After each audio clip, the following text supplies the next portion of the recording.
ચોખાનો આ એક ઉપાય તમારા નસીબને ચમકાવશે.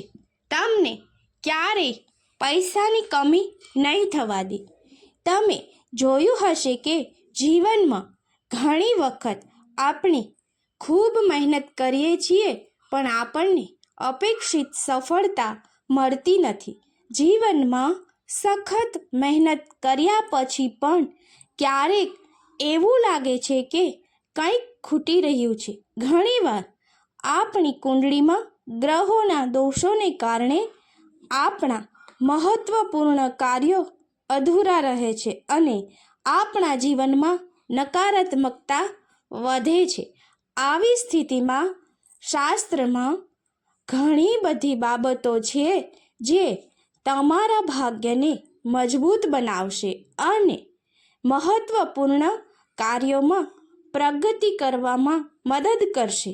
વાસ્તુશાસ્ત્રમાં આવા ઘણા ઉપાયોનો ઉલ્લેખ કરવામાં આવ્યો છે જે તમારા ભાગ્યને ઉજ્જવળ બનાવવામાં મદદ કરી શકે છે. શાસ્ત્ર અનુસાર જીવનની ઘણી સમસ્યાઓનો ઉકેલ કેટલાક સરળ અને અસરકારક ઉકેલોમાં રહેલો છે. આ ઉપાયોમાં ચોખા, જેને આપણે અક્ષત પણ કહીએ છીએ, તેનું એક ખાસ સ્થાન છે. મિત્રો, આજે આપણે ચોખાના ઉપાયો જોવાના છીએ. એ સિવાય પણ ઘરમાં રહેલી અનેક વસ્તુઓ વાસ્તુશાસ્ત્ર મુજબ ઉપાયો કરવામાં આવે તો પૈસાની તંગી, ગ્રહ દોષ, પિતૃદોષ, કુંડળી દોષ, તમામ મુશ્કેલીઓનો ઉકેલ આવી શકે છે. ખાસ કરીને દેવી લક્ષ્મીજીને પ્રસન્ન કરવા અને પિતૃદોષ ઉપાયો આપણી આ ચેનલમાં મૂકવામાં આવેલ છે, જે આપ જોઈ શકો છો. મિત્રો, આપને જણાવવું કે હિન્દુ ધર્મમાં ચોખાને ખૂબ જ પવિત્ર અને મહત્વપૂર્ણ અનાજ માનવામાં આવે છે. જો પૂજા દરમિયાન કોઈ ખાસ સામગ્રી ખૂટે છે તો તેની જગ્યાએ ચોખાનો ઉપયોગ કરી શકાય છે. ચોખા સંબંધિત કેટલાક ઉપાયો છે જેને અનુસરીને વ્યક્તિ પોતાના જીવનમાં આવતી મુશ્કેલીઓ અને સમસ્યાઓને દૂર કરી શકે છે. સૂર્યદેવને અર્ઘ્ય અર્પણ કરો. હિન્દુ ધર્મમાં એવું માનવામાં આવે છે કે જો પૂજામાં વપરાતા ચોખા આખા હોય, એટલે કે કોઈ તૂટેલા ટુકડા વગરના હોય, તો તેને કપાળ પર રોલીના તિલક સાથે લગાવવા જોઈએ.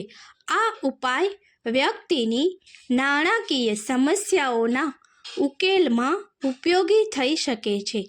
આ ઉપરાંત તાંબાના વાસણમાં મોલી સાથે થોડા ચોખા રાખીને ભગવાન સૂર્યને અર્પણ કરવાથી પણ તમારું સૂતેલું ભાગ્ય જાગૃત થઈ શકે છે.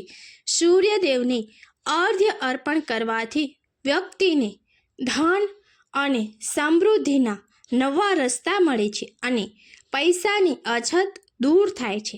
પૈસાની કોઈ અછત નથી તો શાસ્ત્ર એમ પણ કહે છે કે પૂર્ણિમાના દિવસે ચોખા સંબંધિત કેટલાક ખાસ ઉપાયો કરી શકાય છે. આ દિવસે સવારે ઉઠીને સ્નાન કર્યા પછી 21 અખંડ ચોખાના દાણાની સ્વચ્છ લાલ રેશમી કપડામાં મૂકો અને દેવી લક્ષ્મીની સામે તેમની પૂજા કરો. આ ઉપાયથી ઘરમાં દેવી લક્ષ્મી પધારે છે અને ઘરમાં ક્યારેય ધન અને અન્નની કમી રહેતી નથી. પૂજા પછી આ પેકેટો ઘરની પૈસાની જગ્યાએ રાખવા જોઈએ અને તેનું સન્માન કરવું જોઈએ. આ ઉપાય પૈસા સંબંધિત સમસ્યાઓ માટે ખાસ કરીને ફાયદાકારક માનવામાં આવે છે. નાણાકીય મુશ્કેલીઓ ટૂંક સમયમાં દૂર થશે. જો કોઈ વ્યક્તિ આર્થિક સંકટમાંથી પસાર થઈ રહ્યો હોય અને તેની મહેનતનું ઈચ્છિત પરિણામ ન મળી રહ્યું હોય તો તેણે સોમવારે કોઈ પણ શિવ મંદિરમાં જઈને ભગવાન શિવના નામે મુઠ્ઠીભર ચોખા અર્પણ કરવા જોઈએ. આ સમય દરમિયાન તે ભગવાન શિવને ચોખા અર્પણ કરી શકે છે અને ઓમ નમઃ શિવાય મંત્રનો જાપ કરી શકે છે. આ પછી બાકીના ચોખા કોઈ ગરીબ કે જરૂરિયાતમંદ વ્યક્તિને દાન કરવા જોઈએ. આમ કરવાથી આર્થિક સ્થિતિમાં ધીમે ધીમે સુધારો થવા લાગે છે અને વ્યક્તિને તેની મહેનતનું યોગ્ય પરિણામ મળવા લાગે છે. આ ઉપાય સતત 5 સોમવાર કરવાથી પૈસા સંબંધિત સમસ્યાઓનો ઉકેલ આવી શકે છે. આભાર. જય માતાજી, જય મા લક્ષ્મી.